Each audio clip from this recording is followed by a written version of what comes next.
Hello students, class 11 के set theory lectures में आप लोग का स्वागत है। पिछले लेक्चर्स में हम लोगों ने सेट्स के ऊपर ऑपरेशंस को देखा था, जिसमें हम लोगों ने सेट्स के यूनियन को देखा था और उसके ऊपर कुछ एग्जांपल्स को भी देखा था। आज हम लोग सेट्स के ऊपर एक और ऑपरेशंस को देखेंगे जिसका नाम है इंटरसेक्शन ऑफ सेट्स। ये क्या होता है? Intersection of sets A and B is the set of all elements which are common to both sets A and B। यानी सेट्स A और B में जो कॉमन एलिमेंट्स होते हैं वही A इंटरसेक्शन B कहलाते हैं।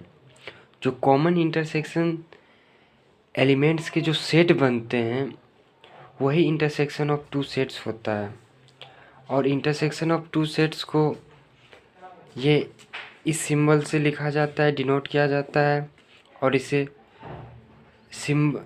सिम्बलिकली इसे इस तरह लिखते हैं हम लोग, A intersection B equal to curly bracket के अंदर में लिखते हैं। इसे कैसे लिखते हैं? X such that x belong to A and x belong to B.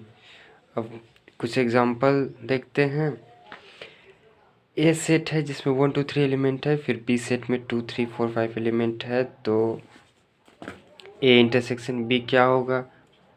दोनों सेट में कॉमन कौन कौन सा एलिमेंट है? 2 है, 3 है, 2 है, 3 है, सो ए इंटरसेक्शन बी 2 3 हो जाएगा। अब सिमिलरली सेट्स ए और बी के लिए क्या होगा? ए इंटरसेक्शन बी, ए और बी में कौन कौन सा कॉमन एलिमेंट है? 2 है, 3 है, 4 है, 2 है, 3 है, 4 है, तो यहाँ पे 2 3 4 बन जाएगा। ओके, हेयर बी जो है ए का सबसेट है। B here B is a subset of A, because B का जो एलिमेंट 2 3 4 है वो ए के अंदर में है, ए में भी बिलोंग कर रहा है 2 3 4, इसीलिए बी ए का सबसेट है, जो पहले बताया था। सो यानी ये जो है, जब बी ए का सबसेट होता है तो ए इंटरसेक्शन बी बी के ही बराबर हो जाता है। अब इसे हम वेन डायग्राम में कैसे लिखते हैं? वेन डायग्राम में जो कॉमन भाग है ये पोर्शन ही हमारा हो जाता है ए इंटरसेक्शन बी। ओके, और इसे हम ये जो एग्जांपल लिया था हमने, इसे वेन डायग्राम में भी लिख सकते हैं। इसे कैसे लिखेंगे? इसे हम लिखेंगे वेन डायग्राम में, ये हमारा ये होता है यूनिवर्सल सेट, और this is my A and this is B. So A intersection B यानी कॉमन भाग में 2 3 एलिमेंट है, फिर ए में 1 एलिमेंट, एक 1 एलिमेंट बचा है, और फिर बी का 2 3 कॉमन में आ गया, 4 5 एलिमेंट।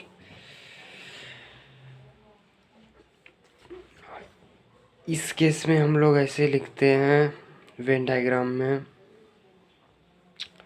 ये बी चूँकि ए का सबसेट है तो ए के अंदर में ही रहेगा बी। सो बी 2 3 4, और ए के पास कौन कौन से बी के बाहर कौन एलिमेंट है? 2 3 4 तो लिखा गया है, फिर 1 5 यहाँ कहीं आ जाएगा। सो ये हो जाएगा वेन डायग्राम रिप्रेजेंटेशन। नाउ अब ए सेट हमें एक इंटरवल के फॉर्म में दिया गया है। इसे हम इंटरवल में पहले बताया था ना, इंटरवल में कैसे लिखा जाता है? इसे लिखा जाता है 2 3, और इसे लिखा जाता है 5/2, ये 4। और नंबर लाइन पे इसे किस तरह लिखते हैं? 2 ये 2.5, 5/2, ये 3,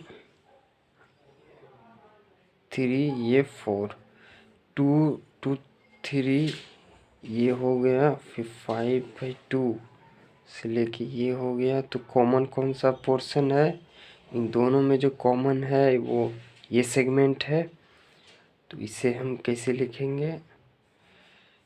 ए इंटरसेक्शन बी, यानी ऐसा हमें रियल लाइन सेगमेंट में उस सेगमेंट को, इंटरवल को कंसीडर करना है जो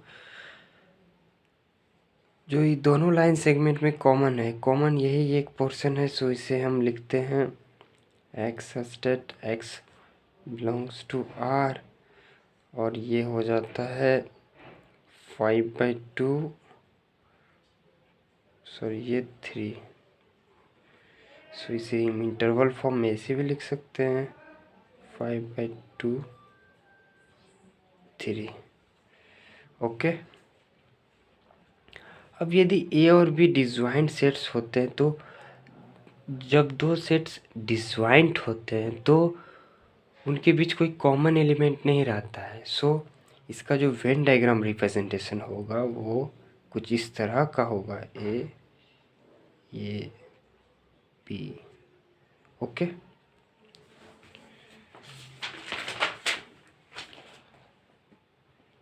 now some properties of operation of intersection, यानी इंटरसेक्शन का जो ऑपरेशन के कुछ प्रॉपर्टीज हैं उसे हम देखते हैं। जैसे A intersection B is equal to B intersection A, या कम्यूटेटिव लॉ होता है। इसे हम कम्यूटेटिव लॉ कहते हैं। इसे हम एग्जांपल की मदद से भी दिखा सकते हैं। ए इंटरसेक्शन बी हमारे पास क्या होगा? ये 2 होगा, और फिर B intersection B intersection A क्या होगा? ये भी ये इसके बराबर हो जाएगा, क्योंकि यहाँ से ये ए इंटरसेक्शन बी के बराबर हो गया। ये कम्यूटेटिव लॉ है। अब एसोसिएटिव लॉ में क्या होता है कि ए इंटरसेक्शन बी और फिर intersection C is equal to A intersection B intersection C. ये दिस इज एसोसिएटिव लॉ। इसे हम एग्जांपल के मदद से दिखा सकते हैं। A union A intersection B, this is our 2, 3, क्योंकि 2, 3 कॉमन है दोनों में, इसीलिए 2, 3 हुआ। फिर बी इंटरसेक्शन की सी क्या होगा? ये होगा 2, 3, 4, 2, 4 कॉमन है। बी और सी में 2, 4 कॉमन है, इसीलिए यहाँ पे 2, 4 होगा। और फिर A intersection B intersection C, ये क्या होगा? ए इंटरसेक्शन बी 2, 3 था, और फिर इंटरसेक्शन सी क्या था?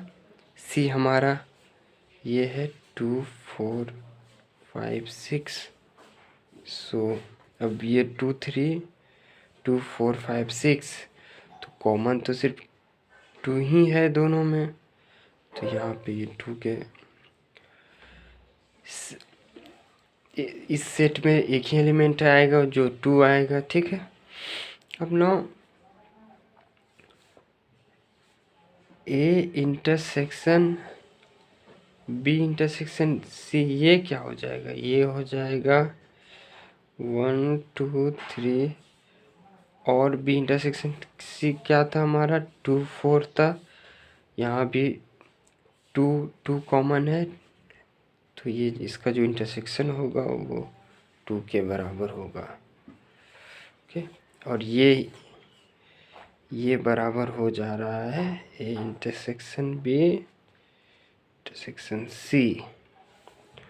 सो एसोसिएटिव लॉ को हम एग्जांपल के द्वारा दिखा दिए। अब ये law of empty set universal set का जो लॉ है, ये क्या बोलता है कि किसी भी सेट का फाई के साथ इंटरसेक्शन करोगे तो फाई के बराबर होगा।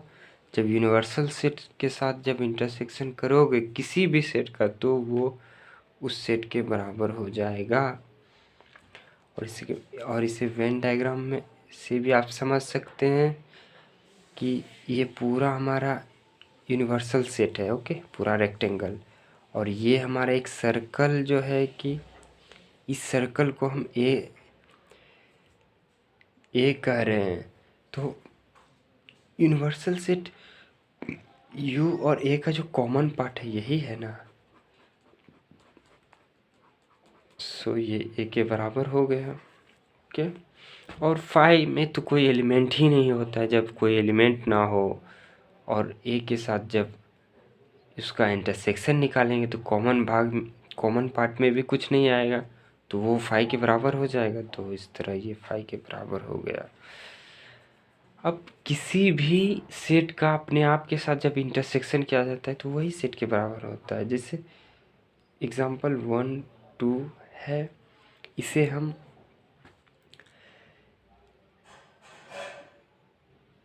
1 2 के साथ ही जब इंटरसेक्शन करेंगे तो ऑब्वियसली 1 2 दोनों में आ रहा है तो यही हो जाएगा। यही चीज़ जो है वो ए के बराबर होगा, यानी A intersection A is equal to A itself. अब डिस्ट्रीब्यूटिव लॉ क्या है? सिमिलरली जो ये इंटरसेक्शन यूनियन पे डिस्ट्रीब्यूट हो जा रहा है, इसीलिए इसे डिस्ट्रीब्यूटिव लॉ कहते हैं। ये क्या होता है?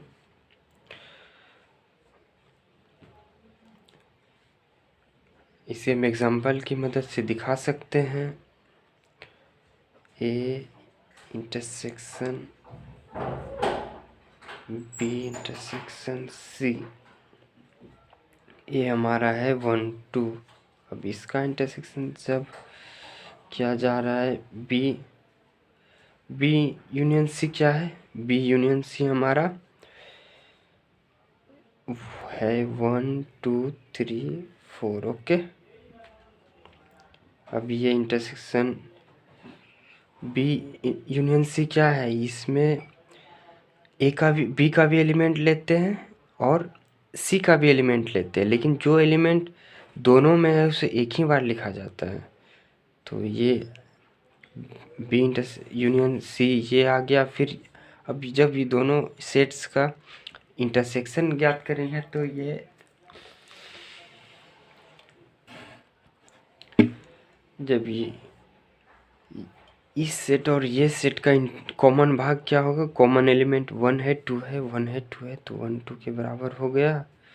अब सिमिलरली ए इंटरसेक्शन बी क्या हो जाएगा? ए और बी में कौन कौन सा कॉमन एलिमेंट है? सिर्फ 2 है, इसलिए यहाँ पे 2 लिखते हैं। और ए इंटरसेक्शन सी में कौन कौन सा एलिमेंट आएगा? इसमें कॉमन एलिमेंट सिर्फ ए 1 है तो 1 ही लिखते हैं। नाउ ए इंटरसेक्शन बी, और इसका जब यूनियन ए इंटरसेक्शन सी के साथ किया जाएगा तो चूँकि ए इंटरसेक्शन बी ये 2 ये सेट है, फिर ये ए इंटरसेक्शन सी इस सेट के बराबर, तो ये दोनों सेट का जब यूनियन करेंगे तो 1 2 मिलके ये होगा, यही चीज़ इसके बराबर हो जाता है। ये इस तरह ये प्रूव्ड हो जाता है। नाउ अब हमें कहा जा रहा है कि अब वेन डायग्राम में हमको रीजन को जो है ना छायांकित करना है। Set the following region. तो बी यूनियन सी का जब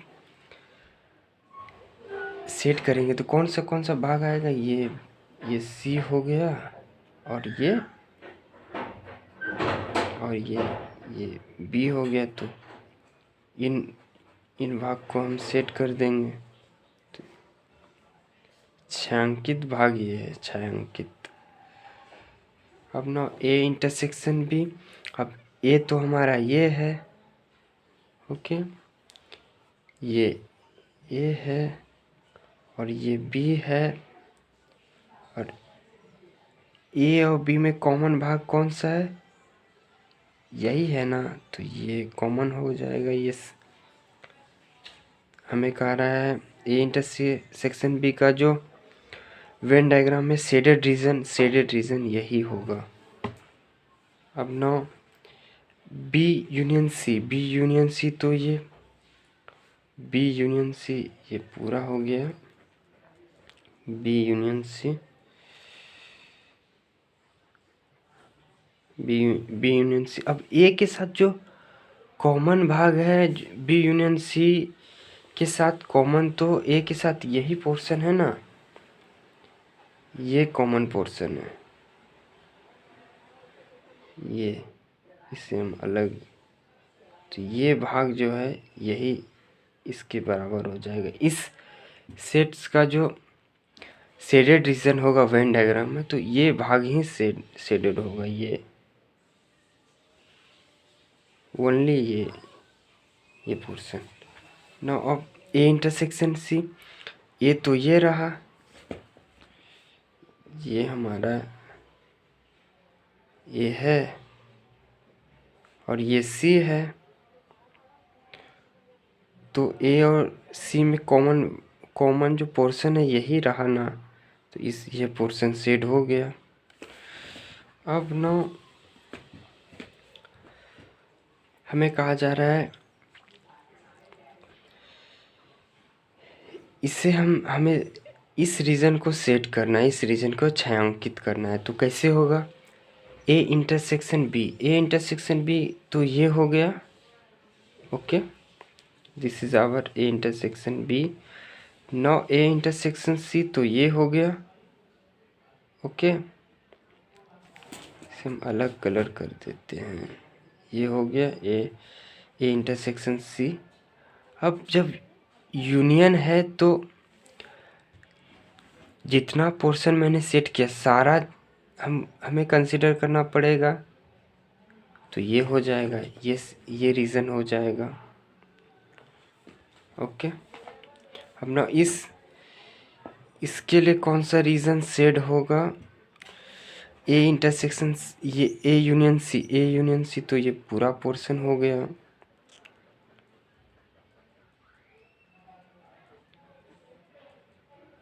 अब बी के साथ जो कॉमन है, कॉमन कौन सा है, कॉमन तो बी यहाँ है, ये बी के साथ कौन सा भाग कॉमन है, यही है पोर्शन,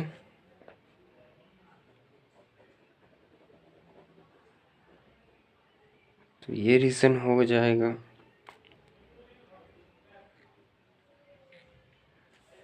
अब ना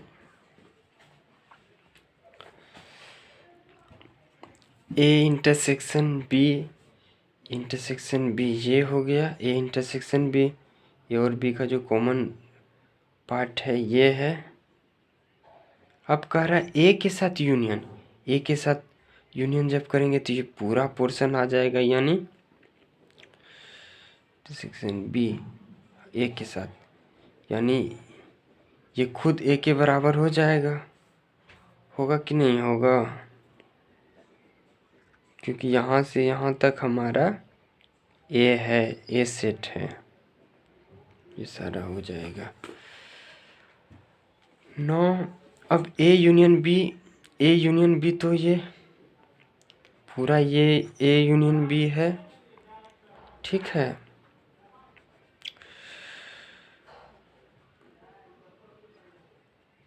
अब ए के साथ कॉमन पार्ट, कॉमन तो भैया यही है ना, ए के साथ जब कॉमन पार्ट, कॉमन तो ए के साथ यही पार्ट आ रहा है, यानी ये भी ए के बराबर हो जाएगा, होगा ना,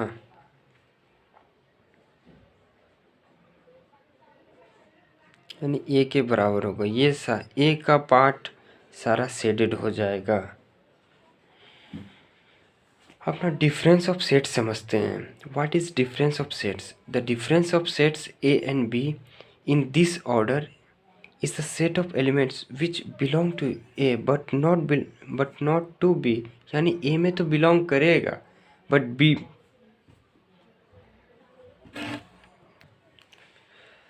तो और सिम्बोलिकली जो है we write A minus B and read as A minus B है ना। कुछ एग्जांपल्स है, ए माइनस बी क्या होगा, यानी difference of sets A and B क्या होगा, ये होगा हमारा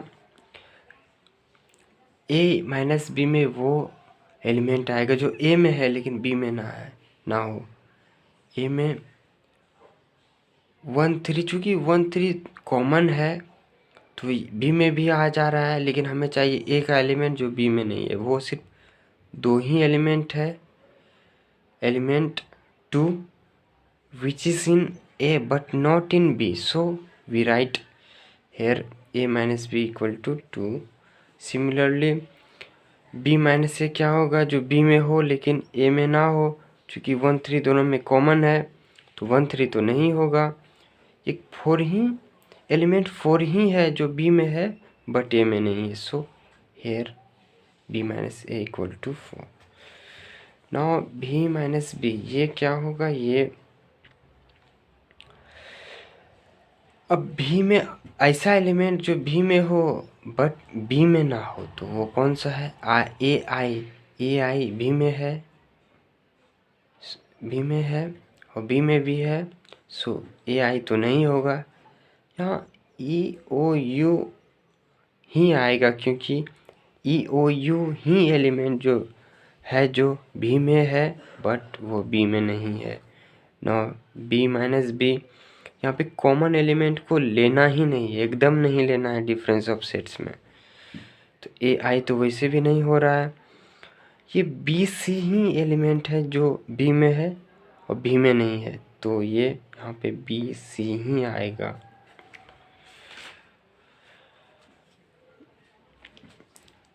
अपना ये कुछ इंटरवल्स फॉर्म में है, इसे हम ऐसा भी लिख सकते हैं, चूँकि ये जो बी है इस सेट बिल्डर फॉर्म में, इसे इंटरवल में इस फॉर्म में भी लिख सकते हैं, ओके। और ए को हम इस फॉर्म में लिख सकते हैं 1 3 इंटरवल में, और इसे जब रियल नंबर लाइन पे हम रिप्रेजेंट करते हैं तो इसे हम कुछ ऐसा लिखते हैं 1 2 3, ये 1 3 ये ए सेट है 1 3 इंटरवल का, और 2 3 ये बी सेट में है ना। हमें ए माइनस बी कहा गया है तो x such that x belong to R, जो ए में तो होना चाहिए, यही एक पोर्शन है यहाँ से यहाँ तक, ये 2 तक जो ए में है बट बी में नहीं है, तो ये हो जाएगा यहाँ पे ओबियसली 2 जो है वो बी सेट में है, सो 2 पे यहाँ पे हम ओपन ब्रैकेट ही रखेंगे, ओके। तो ये 1 एक्स और ये, और जब इसे हम इंटरवल के फॉर्म में लिखा जाएगा तो ये लिखा जाएगा 1 2, यही डिफरेंस हो जाएगा, ओके।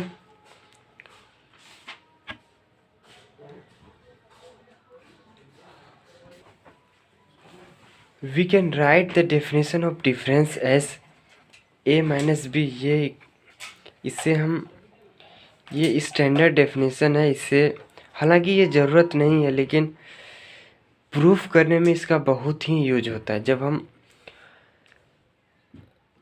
प्रूफ करते हैं इसे, हम बीएससी मैथमेटिक्स में बहुत सेट थ्योरी में जो है ना इसे प्रूफ किया जाता है वहाँ पे।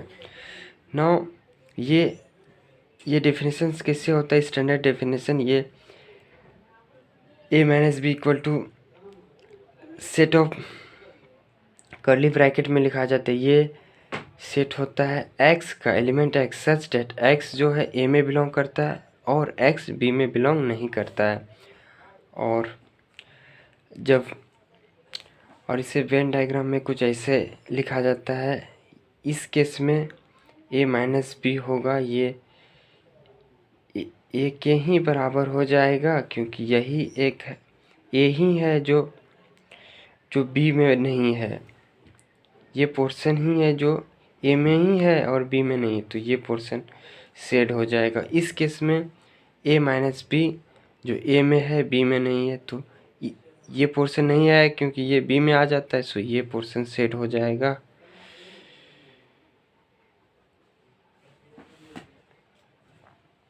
ओके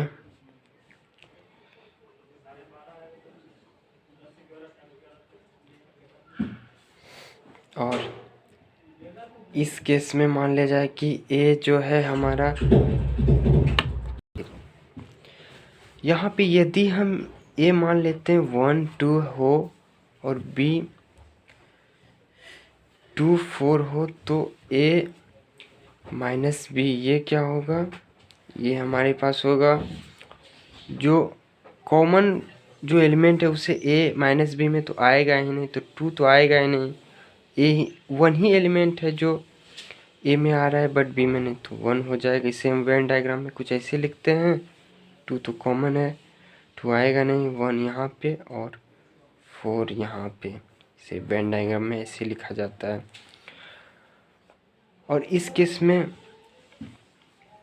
बी माइनस से, अब इस केस में बी माइनस से कौन सा पार्ट शेडेड होगा, ये पार्ट शेडेड हो जाएगा। ये पोर्शन हमारा बी माइनस ए है,